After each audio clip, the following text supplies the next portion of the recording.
কটিয়া নৌজওয়ান জামাকেরা,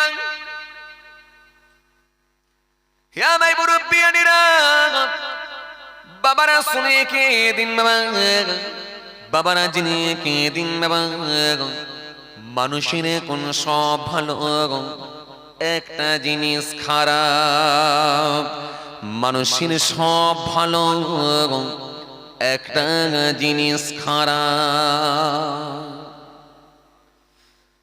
একটা মানুষকে যদি দাঁড় করিয়ে রেখে দেওয়া হয়, একটা হাজী সাহেব যখন দাঁড়িয়ে আছে, মুখেতে সুন্দর দাড়ি, মাথায় সুন্দর টুপি, গায়ে সুন্দর জামা, সুন্দর পরনের কাপড়, দেখতে বড় ভালো লাগে।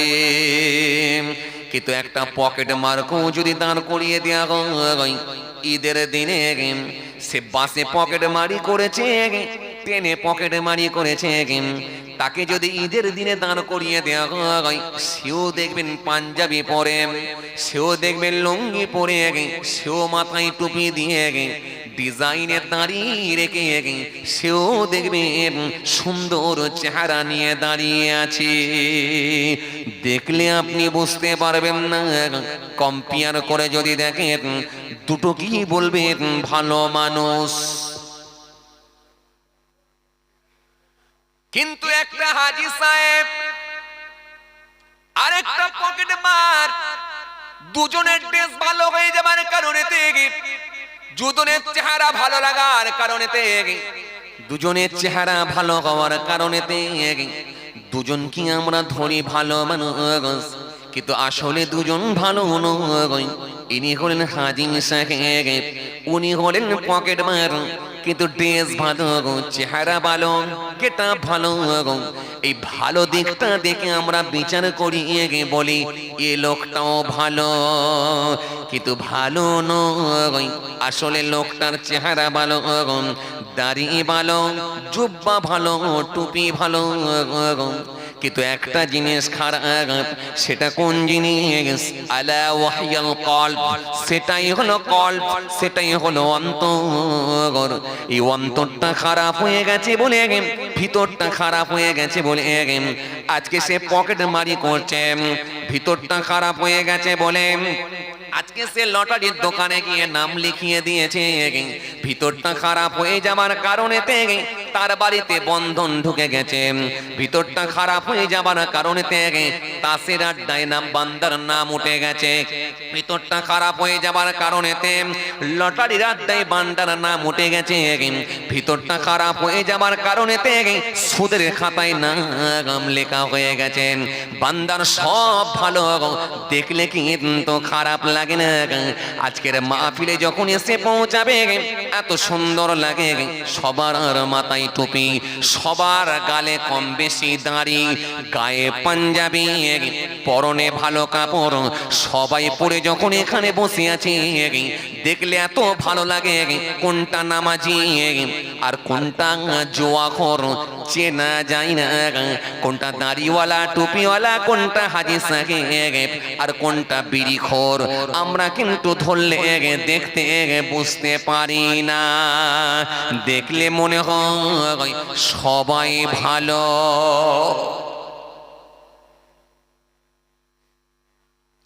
এই জন্য বান্দার ভেতরে আল্লাহর ভয় চলে গেছে। ভয় চলে যাবার কারণে ওই বান্দা সমস্ত রকমের পাপ কর্ম থেকে বিরত থাকতে পারে না। বান্দার ভেতর থেকে আল্লাহর ভয় চলে গেছে। এই জন্য আমার আল্লাহ কোরআনে কারীমের মধ্যে বলেছেন, ওয়াত্তাকু ইয়াওমান তুরজাউনা ফীহি ইলাল্লাহ সুম্মা তুআফা কুল্লু নাফসিন মা কাসাবাত ওয়া হুম লা ইউযলামুন। ওয়াত্তাকু ইয়াওমান তুরজাউনা ফীহি ইলাল্লাহ সুম্মা তুআফা কুল্লু নাফসিন মা কাসাবাত ওয়া হুম লা ইউযলামুন। আল্লাহ সুন্দর করে বললেন, ওয়াত্তাকু ইয়াওমান, তুরজিউনা ফি ইলাল্লাহ, তোমরা আমি আল্লাহকে ভয় করো যে আল্লাহর কাছে তোমাদেরকে কিয়ামতের দিনে ফিরে আসতে হবে।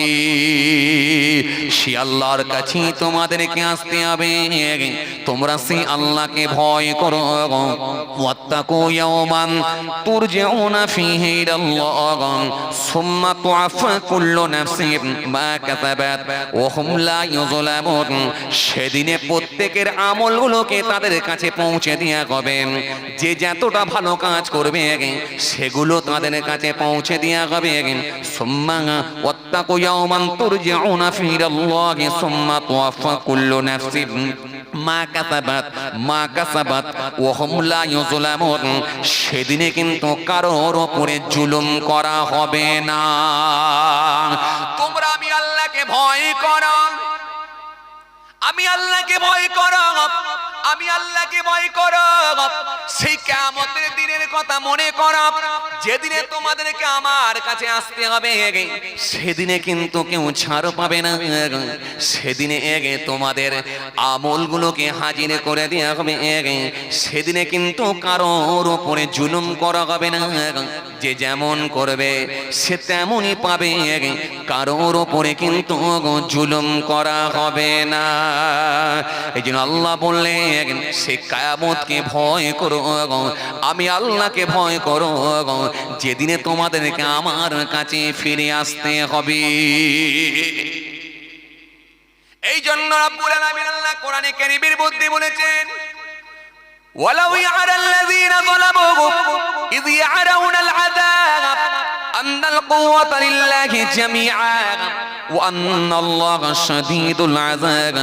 আল্লাহ কোরআনে কারীমের মধ্যে সুন্দর করে বলেছেন কতই না ভালো হতো, কতই না উত্তম হতো যদি তারা আমার আযাবকে যদি বিশ্বাস করে নিত, আর এই দুনিয়ার ক্ষণস্থায়ী জীবনে যদি আমি আল্লাহকে ভয় করে যদি তারা ফিরে আসতো।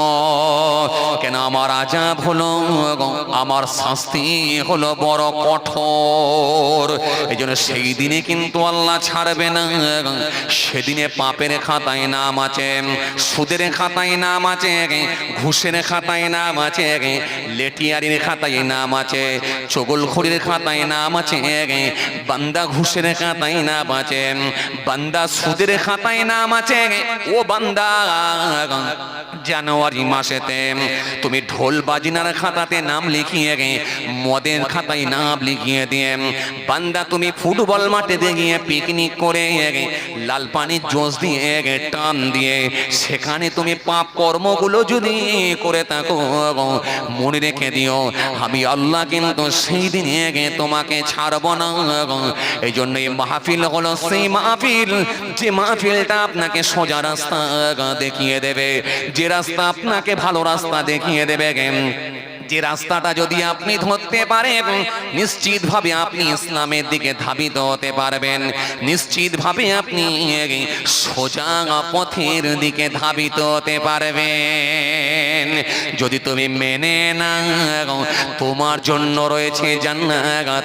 ইন্নাল্লাযীনা আমানু ওয়া আমিলুস সলিহাত কানাত লাহুম জান্নাতুল ফিরদাউসি নুজুলাম।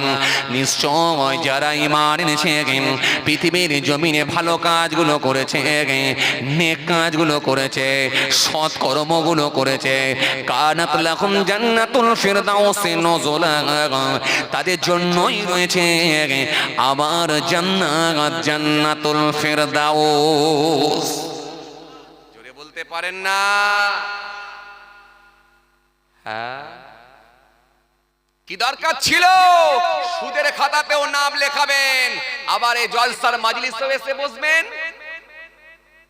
কি দরকার ছিল জানুয়ারি মাসে যদি আপনাকে এখনো পর্যন্ত এই জানুয়ারি মাসে আপনাকে যদি 31st নাইট উদযাপন করতে হয়, বন্ধুদের সঙ্গে তাল মিলিয়ে গায়রকন্দের কালচার যদি আপনার মধ্যে প্রবেশ করে এখনো পর্যন্ত মদের খাতায় নাম তুলে পিকনিক করতে যাবার নাম দিয়ে শয়তানের সঙ্গে যদি মিলিত হয়ে যদি আল্লাহর নাফরমানি করা হয়, কি দরকার ছিল তাহলে এরকম মাহফিলে এসে বসা?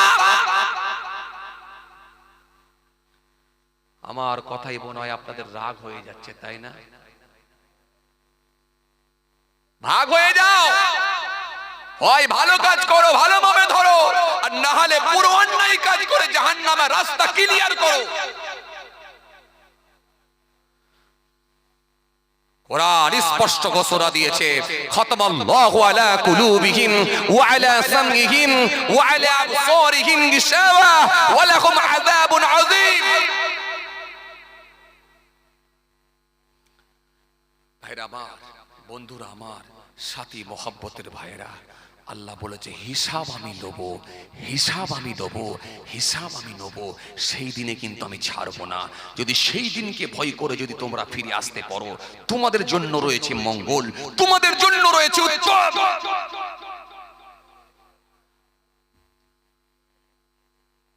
আমি আল্লাহকে একটু ভয় করি। এখনো পর্যন্ত আমাদের ভিতরে আল্লাহর ভয় ঢুকলো না।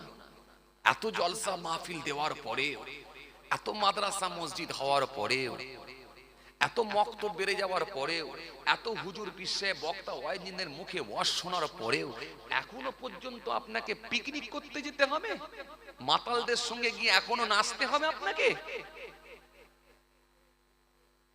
আমি সোশ্যাল মিডিয়ায় দেখছিলাম, জানি না সেটা মুসলমান না গায়ের কম আমি জানি না, এত মদ খেয়েছে ইঞ্জিন ভ্যানের পেছনে তাকে দড়ি করে বেঁধে নিয়ে আসছে। সোশ্যাল মিডিয়ায় বিরাট ভাইরাল হয়েছে, কারোর চোখে পড়েছে কিনা আমি জানি না।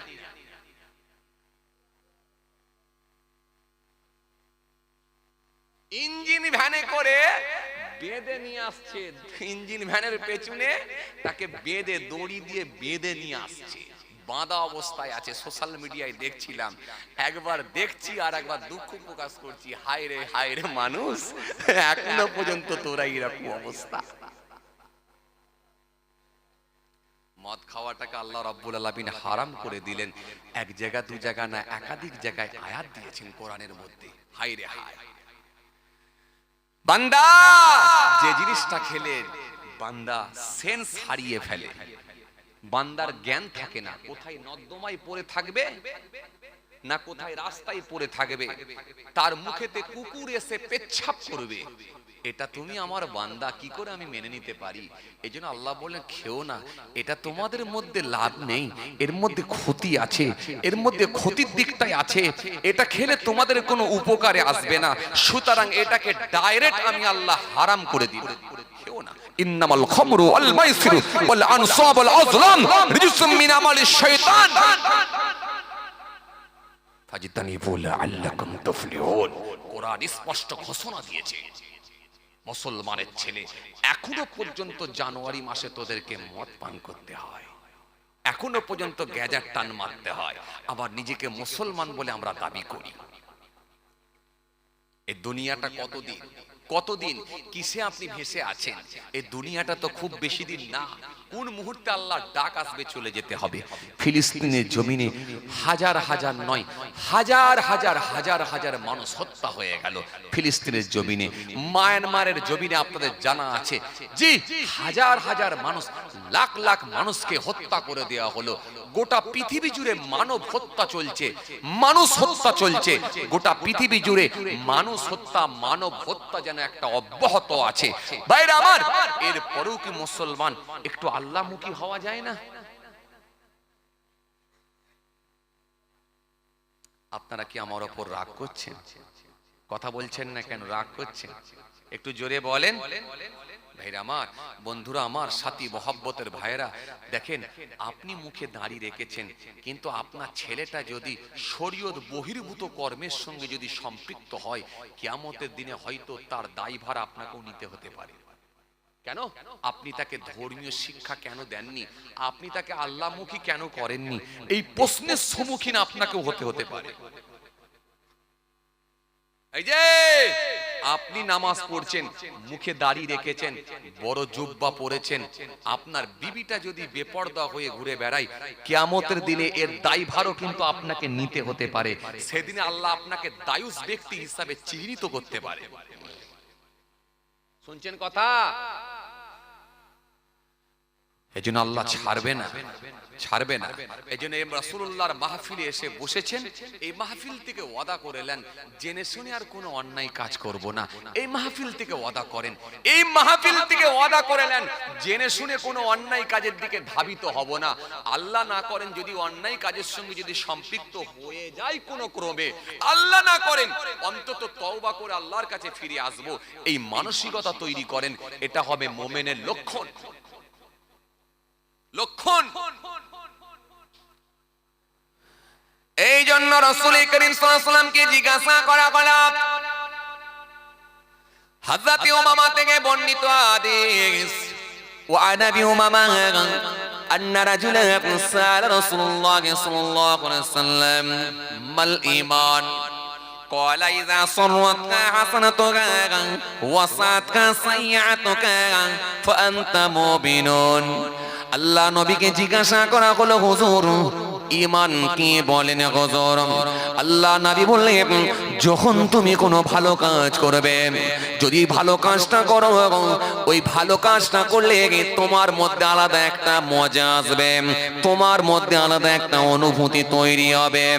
আর তোমার দ্বারা যদি অন্যায় কাজ হয়ে যায়, যে কোনো ভাবেই হোক যদি হয়ে যায়, বন্ধুর পাল্লায় পড়ে আপনি লটারির টিকিট কেটে ফেলেছেন, বন্ধুর পাল্লায় পড়ে ক্যারাম বোর্ড আপনি খেলে ফেলেছেন, বন্ধুর পাল্লায় পড়ে আপনি তাস খেলেছেন, বন্ধুর পাল্লায় পড়ে আপনি জুয়া খেলেছেন, কিন্তু খেলার পরে আপনার মন আর ভালো না, মনের মধ্যে আপনি কষ্ট পেলেন, ব্যতীত হলেন, অনুতপ্ত হলেন, আল্লাহর কাছে বললেন, আল্লাহ জীবনে কোনোদিন আমি লটারি টিকিট কাটি না, আজকে আমি কি করলাম, কি করলাম, কি করলাম, কি করলাম, কেন আমি বন্ধুর কথাই শুনলাম?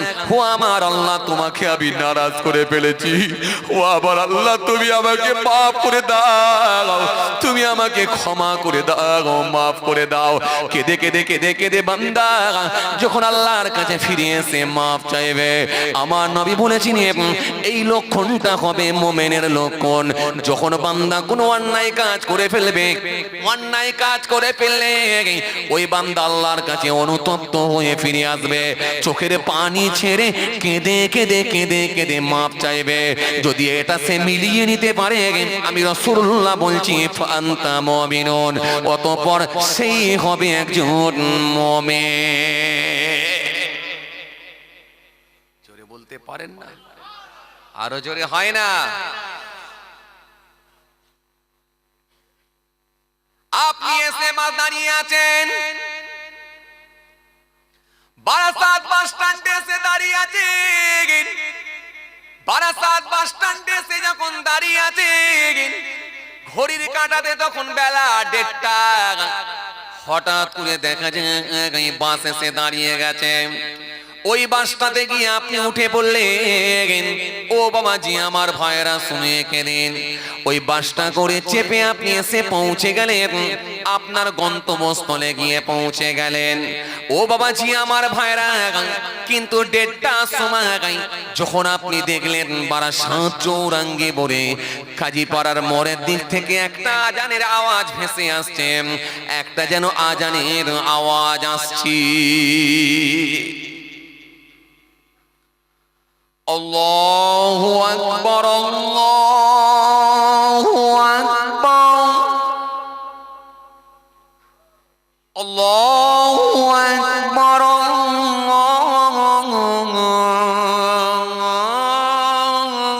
আল্লাহু আকবার, আশহাদু আন লা ইলাহা ইল্লাল্লাহ,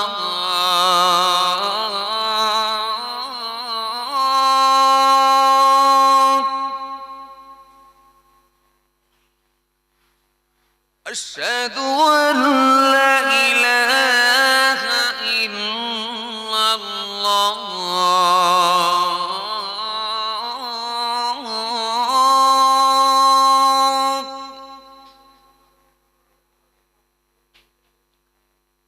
হে তরুণিয়া নওজোয়ান জামাকেরা, হে আমার মুরব্বিয়ানিরা, বাবারা শুনে কে দিন বাবারা জিনিয়ে কে দিন বাবা এই আজানি আওয়াজ যখন ভেসে ওঠে মনের মধ্যে একটা কম্পন শুরু হয়ে যায়। যদি আমি আমার বাস চেপে গন্তব্যস্থলে যাই নামাজটা আমার কাজা হয়ে যাবে। সুতরাং যাই যাই অন্তত গিয়ে আমি নামাজটা আদায় করে নি। যখন আপনি এবারে নিজের মসজিদের দিকে অগ্রসর হতে রইলেন সামনে একটা পাবলিক টয়লেট, সামনে একটা পাবলিক বাথরুম দেখতে পেলেন। মনে মনে ভাবলেন একটু ইস্তেঞ্জা করে নিয়ে একটু পেচ্ছাপ করে আসি। পেচ্ছাপ করতে গিয়ে আপনার লুঙ্গিটা একটু সন্দেহ হয়ে গেল, কাপড়টা খারাপ হয়ে গেছে বলে মনে হলো পেচ্ছাপের ছেটা আমার কাপড়ে লেগে গেছে, কাপড়টা আমার সন্দেহ হয়ে গেছে। তখন আপনার মধ্যে একটা আফসোস তৈরি হয়ে গেল, হায় আফসোস আমি এখনই নামাজ পড়বো বলে যাচ্ছিলাম কিন্তু লুঙ্গিটা আমার খারাপ হয়ে গেল, কাপড়টা আমার খারাপ হয়ে গেল। মনের দিক দিয়ে আপনি ব্যতীত হলেন, আল্লাহ তুমি মাফ করো আমার নামাজটা কাজা হয়ে গেল, আমি ইচ্ছাকৃত কাজা করিনি, নামাজটা আমার পড়ার ইচ্ছা ছিল কিন্তু অনিচ্ছাকৃত ভাবে নামাজ কাজা হয়ে গেল, কারণ কাপড় আমার নাপা হয়ে গেছে।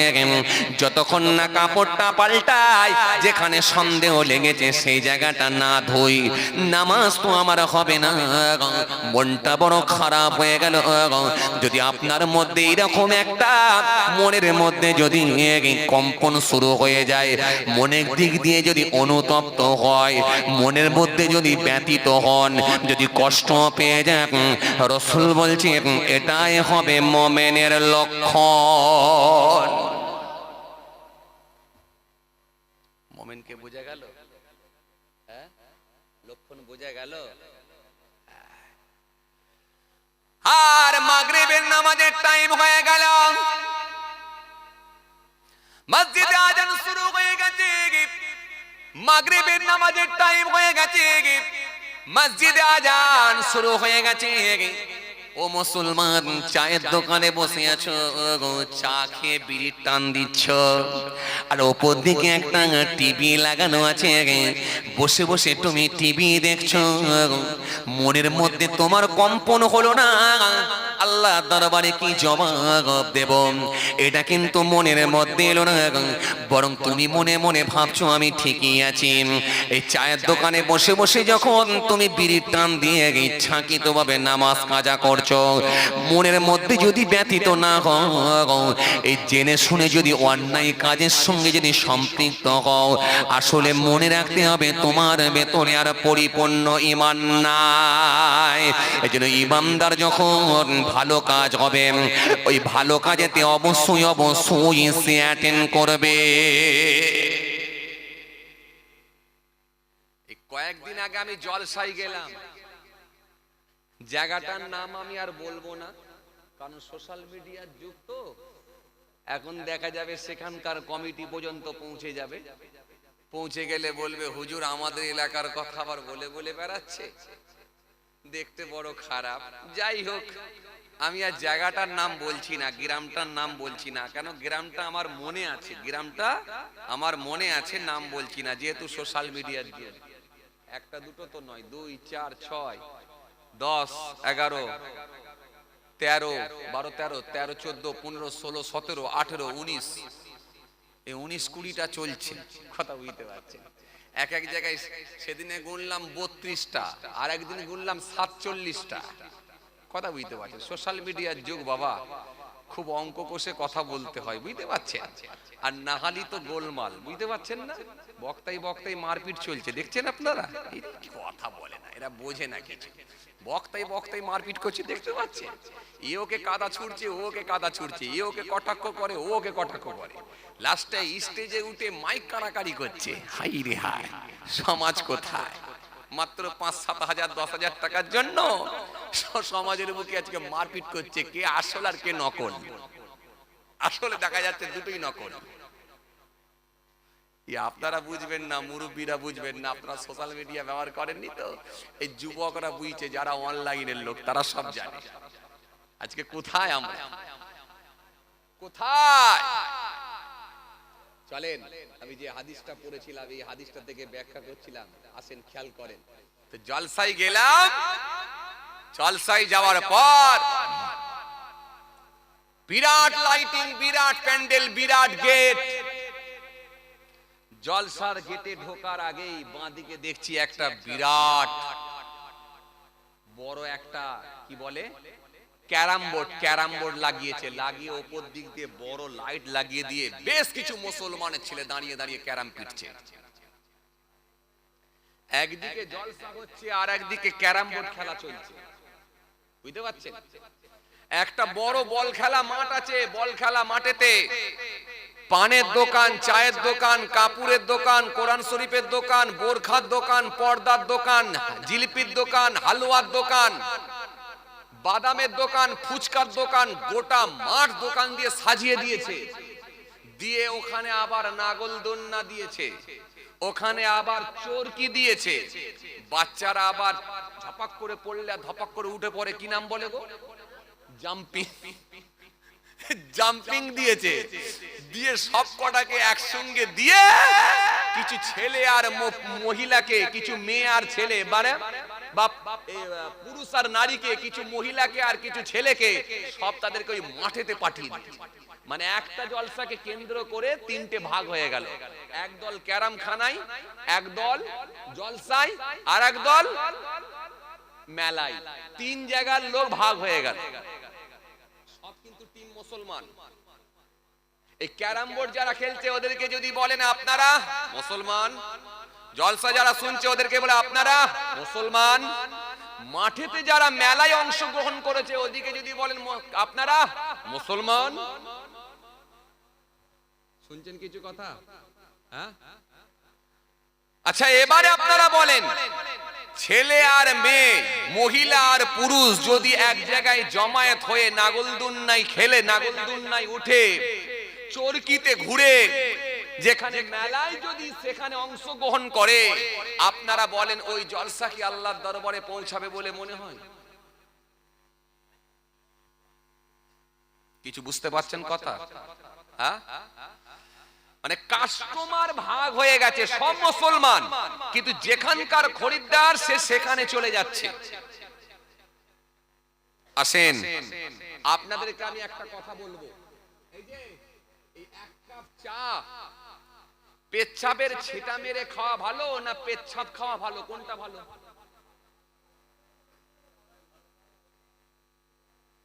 দুটোর মধ্যে একটা খেতেই হবে। পেচ্ছাপের ছিটা মেরে দিয়ে চা খাওয়া ভালো হবে নাকি না ডাইরেক্ট সরাসরি পেচ্ছাপ খাওয়া ভালো হবে? কোনটা ভালো হবে?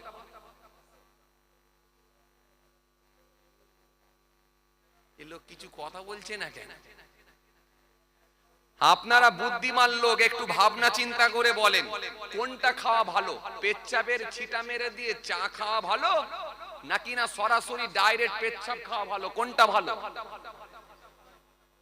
চাচা বলছে ডাইরেক্ট পেচ্ছাপ খাওয়া ভালো। ভালো হ্যাঁ, নাকি না পেচ্ছাপের ছিটা মেরে দিয়ে খাওয়া ভালো?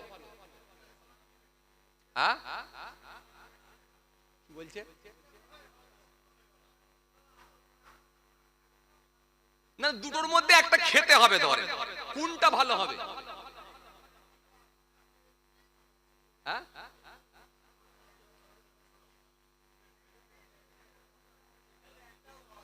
একটাও খাওয়া যাবে না। আসলে আমাদের অবস্থা কেমন হয়েছে জানেন? ঠিক এইরকম। তৎকালীন সময় জিজ্ঞাসা করে দেখেন, এলাকায় মাঝে মাঝে ফাংশন দিত ছেলেরা। মুরব্বীদেরকে জিজ্ঞাসা করেন, এলাকায় মাঝে মাঝে যাত্রা দিত, এলাকায় মাঝে মাঝে মণি মেলা দিত। মুরব্বীরা সেখানে বাধা প্রদান করতেন। মুরব্বীরা গিয়ে বলতেন, এই যাত্রা দিউনি বাবা, মণি মেলা দিউনি বাবা, আল্লাহ নারাজ হয়ে যাবে। চাচা দুবুনি? বলে না দিউনি। এখন ছেলেরা ওই যাত্রা বন্ধ করে দিয়েছে, মণি মেলা বন্ধ করে দিয়েছে, কিন্তু জলসাকে সামনে রেখে পুরো মেলায় পরিণত করে দিয়েছে, যেখানে ছেলে আর মহিলা পুরুষ মহিলা আর পুরুষ, যেখানে ছেলে আর মেয়ে এক জায়গায় জমায়েত হয়ে অশ্লীল পরিবেশ তৈরি হচ্ছে, মানে ডাইরেক্ট সেখানে পেচ্ছাপ না খেয়ে পেচ্ছাপের ছিটা মেরে খাচ্ছেন। দিয়েছি জলসা, কিন্তু সেই একই জিনিস, মানে সেই অন্যায় কাজের সঙ্গে সম্পৃক্ত হচ্ছি, সেই পাপের সঙ্গে সম্পৃক্ত হচ্ছি। এজন্য আমি বলছিলাম যে ছিটা মেরে খাওয়া ভালো হবে না ডাইরেক্ট পেচ্ছাপ খাওয়া ভালো হবে? ডাইরেক্ট পেচ্ছাপ খেলে কি হবে জানেন? লস নেই, পুরোটাই হারাম খেলেন। আর পেচ্ছাপের ছেটা মেরে যদি চা খান না, তাহলে লস হলো কি জানেন? চিনিটা লস হলো আর চা পাতাটা লস হলো। শুধু শুধু করে কেন লস করবেন চিনিটা আর চা পাতাটা? দুটো তো হালাল জিনিস, ওই হালালকে কেন হারামের সঙ্গে মিলিত করবেন? সুতরাং জলসাকে সামনে রেখে যদি মেলা দেওয়া হয়, শুধু শুধু গোনার কাজ করে লাভ নাই। বলবেন জলসা দিচ্ছি, কিন্তু আল্লাহর কাছে সেটা আল্লাহ নারাজ হয়ে গিয়ে সেটা পাপে পরিণত হয়ে যাবে, গোনায় পরিণত হবে। সুতরাং ওই রকম জলসা দেওয়ার থেকে আমার মনে হয় মেলাই ভালো ছিল। কারণ ডাইরেক্ট পেচ্ছাপ খেতেন, পুরো সরাসরি লোকে জানতো অন্যায় করছে।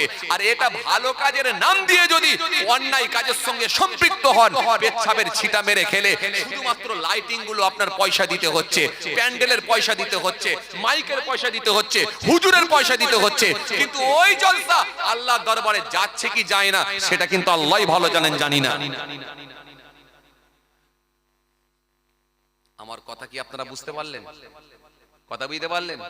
আসেন আগে ডিসাইড করেন কি করব, আল্লাহর সন্তুষ্টির জন্য করব নাকি না শয়তানকে রাজি করব।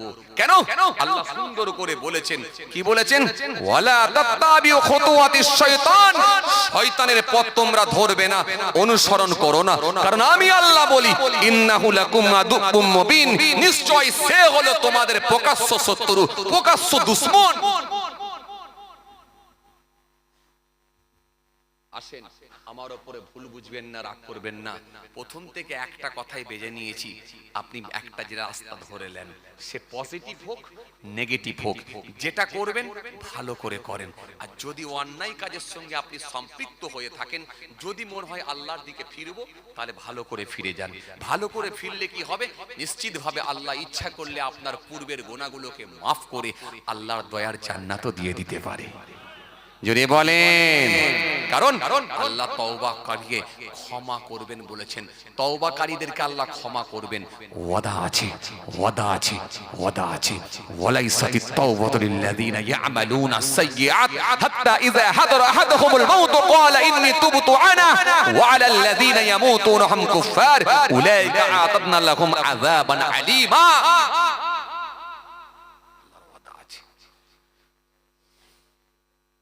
হে তরুণিয়া নওজোয়ান জামাকেরা, হে আমার মুরব্বিয়ানেরা, বাবারা শুনে কে দিন বাবা, বাবারা জেনে কে দিন বাবা। আর যদি তোমরা মেনে না গো, তোমাদের জন্য আমি আল্লাহ কঠিন আযাব রেখে দিয়েছি। সেই দিনে কিন্তু পালাবার কোনো জায়গা পাবে না। যিনি কোরআন স্পষ্ট ঘোষণা দিয়েছে, সুন্দর করে আল্লাহ বলেছেন, ইয়া আইয়ুহাল্লাযীনা আমানু লা তুলহিকুম আমওয়ালুকুম ওয়ালা আওলাদুকুম আন যিকরিল্লাহ ওয়া মান ইয়াফআল যালিকা ফাউলাইকা হুমুল খাসিরুন। এই জন্য আল্লাহ সুন্দর করে বললেন, কি বললেন? হে ঈমানদারেরা, হে ঈমানদারেরা, তোমাদের মাল, তোমাদের সন্তান সন্ততি, তোমাদের সন্তান ছেলে মেয়ে আমার জিকির থেকে যেন গাফেল না করে দেখি, আমার জিকির থেকে তোমাদেরকে যেন দূরে না রাখে, আমার থেকে যেন তোমাদেরকে বিরত না রাখে। ওয়া মান ইয়াফআল যালিকা ফাউলাইকা হুমুল খাসিরুন। আর যদি আমার জিকির থেকে তোমরা গাফিল হয়ে যাও, অবশ্যই অবশ্যই তোমরা ক্ষতিগ্রস্ত হবে। ঘরে থাকবে খানা, খেতে পাবে না, বিরাট বড় বাড়ি বানাবে, শুতে দেব না, বিরাট বড় কারখানা বানাবে, যেতে দেব না, বাড়িতে অনেক খাবার থাকবে, খেতে দেব না। কথা ঠিক কিনা? চাচা আমার মেয়ের বিয়ে দিচ্ছে, চাচা আমার মেয়ের বিয়ে দিচ্ছে, কত রকমের খাবার ইন্তজাম করেছে, কত রকমের খাবার ব্যবস্থা করেছে, কত রকমের খাবার ইন্তজাম করেছে। জামাই আসবে, জামাইয়ের এলাকার মানুষেরা আসবে, কত রকমের খাবার করেছে, মাছ ভাজা করেছে, চিকেন করেছে, বিরিয়ানি করেছে, সালাদ করেছে, দই করেছে, আন্ডা করেছে, ভুনা করেছে, কাবাব করেছে, দই করেছে, মিষ্টি করেছে, থামস আপ করেছে, কোল্ড ড্রিঙ্কস করেছে, আইসক্রিম করেছে, কত রকমের খাবার সবাই বসে বসে খাচ্ছে। আর চাচা আমার শুধু একটু ভাত নিয়ে করেলা ভাজা দিয়ে খাচ্ছে। পাড়ার ছেলেগুলো এসে বলল, ও চাচা, ও চাচা, ও চাচা, ও চাচা, তুমি কি কিছু খাবে না? চাচা বলছে তো চাচি মা দেবে না। পাড়ার ছেলেগুলো এসে বলছে, ও চাচা, ও চাচা, তুমি কি কিছু খাবে না? বলে তোমার চাচি দেবে না। আবার চাচিকে গিয়ে বলছে, ও চাচি, ও চাচি, চাচাকে কিছু দাও না। বলে তোমার চাচা খাবে না। কথা মনে বুঝতে পারেন, বুঝতে পারছি? ওর কাছে গেলে বলছে তোমার চাচি দেবে না, আর এর কাছে এলে বলছে তোমার চাচা খাবে না। কথা বলেন না কেন? হ্যাঁ, আবার চাচার কাছে গিয়ে বলছে ছেলেগুলো, ও চাচা, ও চাচা, তুমি কি কিছু খাবে না? বলে তোমার চাচি, তোমার চাচি দেবে না। কেন? 750 সুগার উঠে গেছে, তোমার চাচি ছাড়া কেউ জানে না। দিলে আর তোমার চাচি আমাকে বলেন মাঝে মাঝে পাবে না, ঘন্টা বেজে যাবে, তোমার চাচি ছাড়া কিন্তু কেউ জানে না। আল্লাহ বললেন, শোনো, হারামের টাকা কামিয়েছো, বিরাট বড় বিল্ডিং করেছো, করো করো, কিন্তু আমি আল্লাহ তোমাকে শান্তি দেব না, এমন সোগার দেব খেতে দেব না, পিঠেতে এমন পাত দিয়ে দেব, বড় সুন্দর বাড়িতে আরামের খাটেতে ঘুমাতে দেব না। ডাক্তার বলবে তেলায়ের ওপরে শুয়ে শুধু পাটিতে শোও, বুকের মধ্যে এমন শ্বাসকষ্ট দিয়ে দেব, হাঁপানি রোগ দিয়ে দেব, এসি রুমে তোমাকে ঘুমাতে দেব না। তোমার চোখের সামনে মেয়ে আর জামাই এসি রুমের মধ্যে ঘুমিয়ে ফুর্তি করবে, তুমি খালি দু চোখ দিয়ে দেখবে, বারান্দায় পড়ে থাকবে। কেন? হারামের পয়সা কামিয়ে যদি তুমি তামাজ জিকির থেকে যদি গাফেল হয়ে যাও, আমি আল্লাহ বলি, ফাউলাইকা হুমুল খাসিরুন, অবশ্যই তোমরা ক্ষতিগ্রস্ত হবে, অবশ্যই অবশ্যই ক্ষতিগ্রস্ত হবে।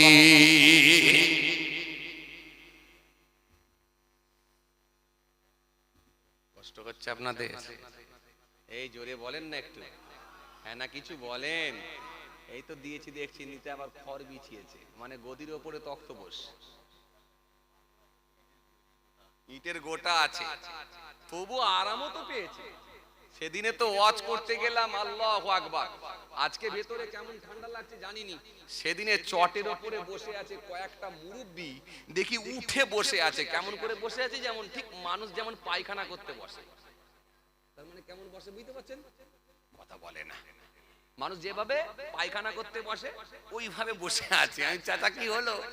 প্রচুর ঠান্ডা, চট পর্যন্ত ঠান্ডা হয়ে গেছে।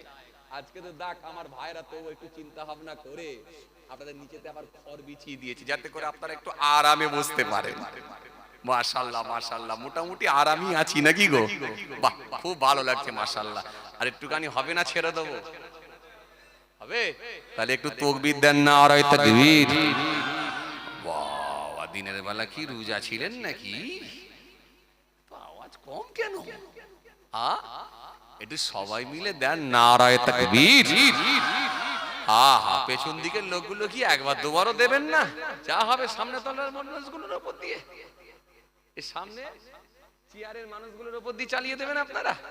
একটু একবার দুবার দেন নারায়ে তাকবীর। একটু সবাই মিলে দেন না নারায়ে তাকবীর। নারে দিবে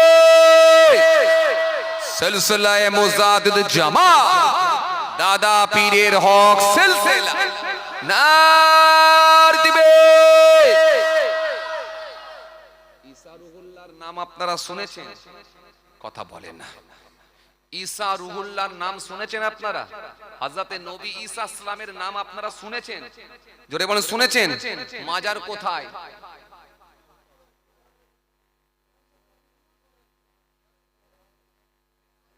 কিছু একটা বলেন, কোথায় মাজার নেই? কবর নেই?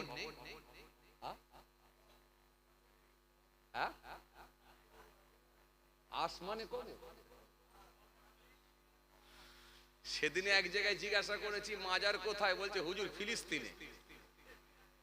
কেন ওরা জানে ফিলিস্তিনে সব নবী আম্বিয়া সালামদের মাজার বেশি আছে, তো ভাবছে তাহলে ওইখানেই হবে ফিলিস্তিন। সত্যি এই ফিলিস্তিনে একটা দুটো তিনটে চারটে না, একাধিক নবী আম্বিয়া সালামদেরকে আল্লাহ ফিলিস্তিনের মাটিতে পাঠিয়েছিলেন। জি, সেই মসজিদে আকসা মনে রাখবেন প্যারামার। এই যে হত্যা অব্যাহত, এর লক্ষণ কিন্তু ভালো না, এর লক্ষণ কিন্তু খুব খারাপ। কোন সময় আল্লাহ নারাজ হয়ে যাবেন, আর কিয়ামতের নমুনাগুলো একটা একটা করে মিলিয়ে দিচ্ছেন। বড় আলামত হয়ে গেলেই কিন্তু কিয়ামত সংগঠিত হবে ভাইরা আমার। এইজন্য লক্ষণ কিন্তু খুব একটা ভালো না। এই কিয়ামতের পূর্বে হত্যা বেড়ে যাবে, সেটাও কিন্তু, এটাও একটা কিন্তু কিয়ামতের লক্ষণ, আলামত। চলেন সেই নবী ঈসা ইসলামের কথা একটুখানি বলি, মনে পড়ে গেল। কষ্ট হচ্ছে আপনাদের? জোরে বলেন কষ্ট হচ্ছে? তাহলে একবার সবাই মিলে দেন নারায়ে তাকবীর, আরো জোরে দেন নারায়ে তাকবীর, সবাই মিলে দেন নারায়ে তাকবীর। সিলসিলায়ে মুজাদ্দিদ জামাত দাদা পীরের হক সিলসিলা নার দিবে। মাশাআল্লাহ।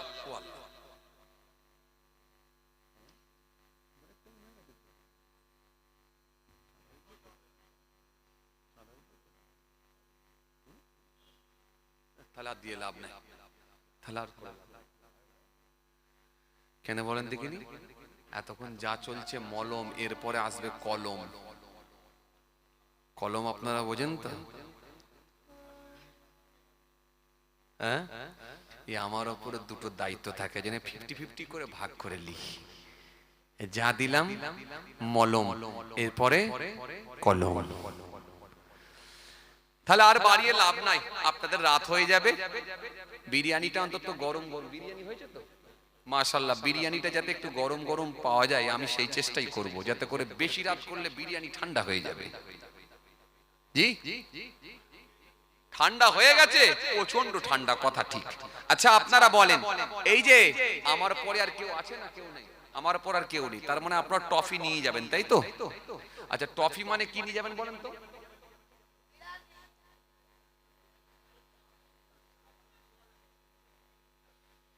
আমি আর কি বলবো, ওই তো বলে দিল। বিরিয়ানি কি খোকা? বিরিয়ানি নেই, তওবা তওবা, বিরিয়ানির ভুকো আর কেউ না।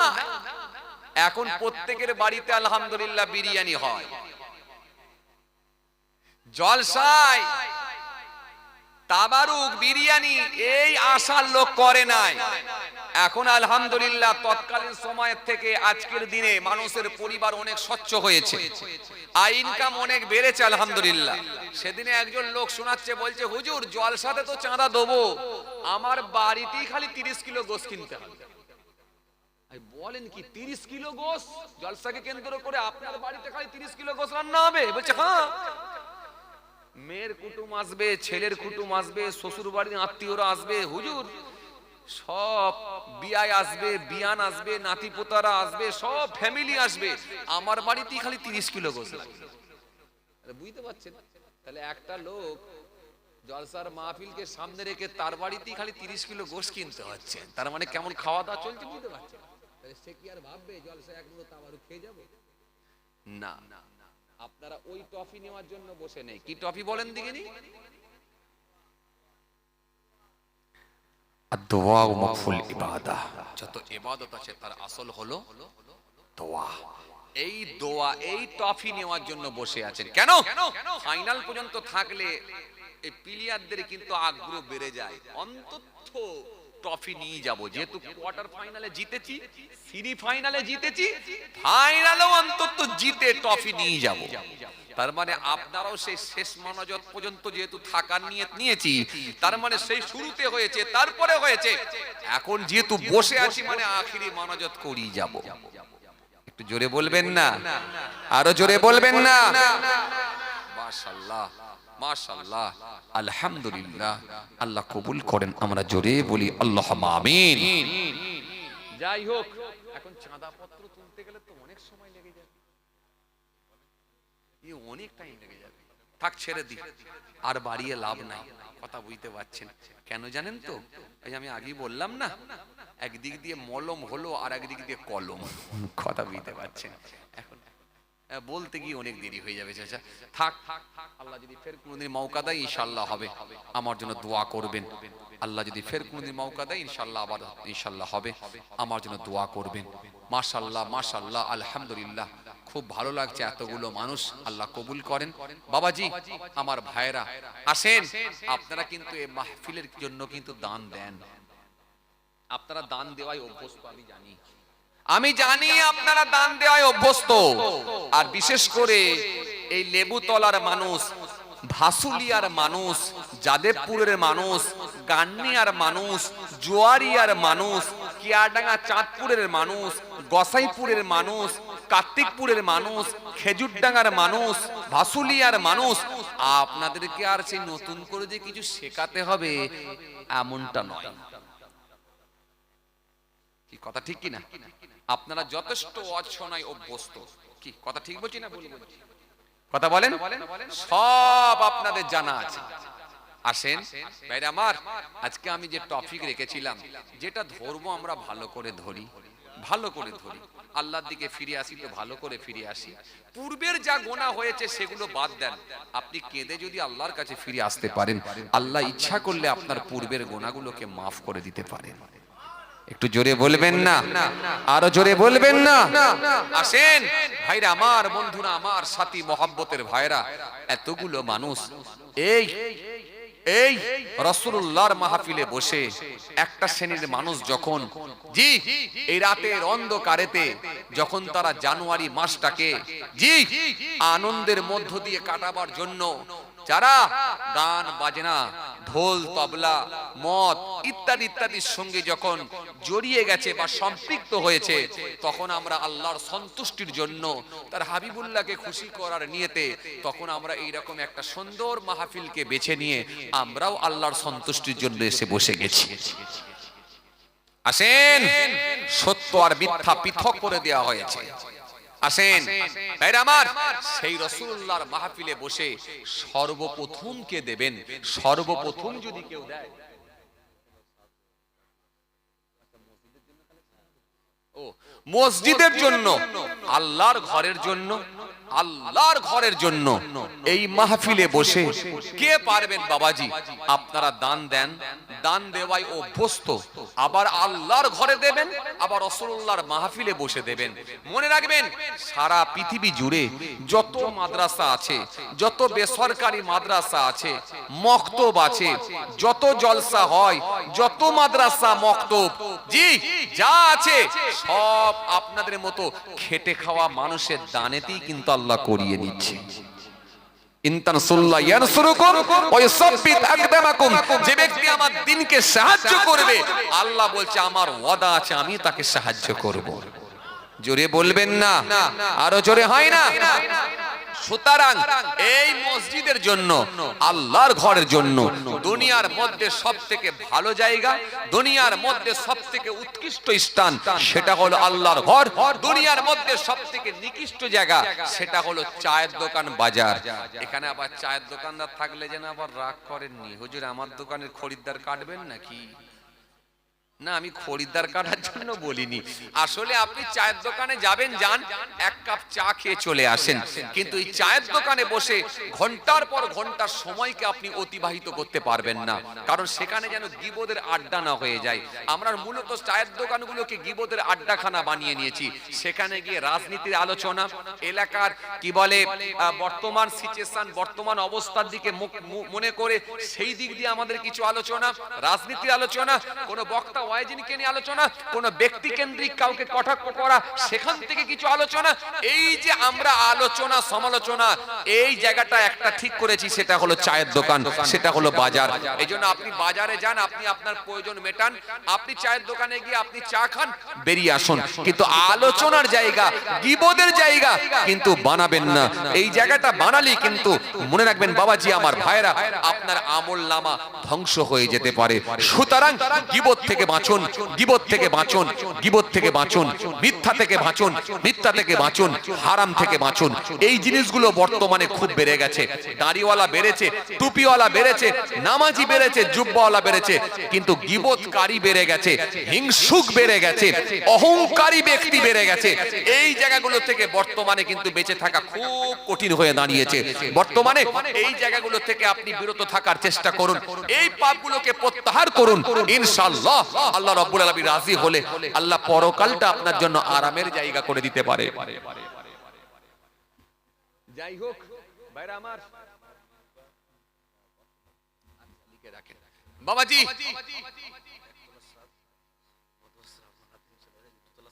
আল্লাহু আকবার। গত বছর আলহামদুলিল্লাহ চাঁদা তুলে দিয়েছিলাম, একতলা ছাদ হয়ে গেছে। আবার আগামী বছরে আমার হাফেজ সাহেব ভাইজান বলছেন যে হুজুর দুতলার ছাদ হবে। মসজিদ হচ্ছে, আপনারা খুশি নাই বাবাজি? যতদিন পর্যন্ত এই মসজিদ নামাজি থাকবে, একটা ভালো লোক থাকবে, আল্লাহ ইচ্ছা করলে তার ওসিলায় কিয়ামত করবেন না। আসেন সেই মসজিদের জন্য বাবাজি, আজকের মাহফিল থেকে কোন যুবক, বড় মনের যুবক, আল্লাহর ঘরের প্রতি মহব্বত ভালোবাসা নিয়ে অনেক টাকা আয়, অনেক টাকা ব্যয়, আল্লাহর ঘরের জন্য সর্বপ্রথম এই রাসূলুল্লাহর মাহফিল থেকে বসে বসে আল্লাহর ঘরের জন্য ৫,০০০ টাকা দিয়ে এক নম্বরে থাকবেন, মসজিদের জন্য দেবো। আলহামদুলিল্লাহ, আলহামদুলিল্লাহ, আলহামদুলিল্লাহ। মসজিদের জন্য দেনেওয়ালা আছে, দেনেওয়ালা আছে। আল্লাহর ঘরের জন্য আমার ভাইজান তিনি সর্বপ্রথম, আমাদের আব্বাস আলী ভাই সর্বপ্রথম তিনি ৫,০০০ টাকা। আপনারা খুশি নয়? এই জোরে বলুন, আপনারা খুশি নয়? তাহলে একবার কেউ তাকবীর দিয়ে দেখান তো কেমন খুশি দেখি। একজন কেউ তাকবীর দেন। আল্লাহু আকবার। দাও, কে দিলে? তুমি দাও, দুই একবার দাও। আল্লাহু আকবার, আল্লাহু আকবার। মাশাআল্লাহ, মাশাআল্লাহ, মাশাআল্লাহ। এখানকার জামাই আমাদের আব্বাস আলী ভাই সর্বপ্রথম তিনি আল্লাহর ঘরের জন্য ৫,০০০ টাকা। আপনারা খুশি তো নাকি? এই জোরে বলেন খুশি তো? সবাই তাকবীর দেন, নারায়ে তাকবীর। বাবা এই ইউটিউবার ভাই একটু এটা কেটে দাও তো, বন্ধ করে দাও, স্টপ করে দাও।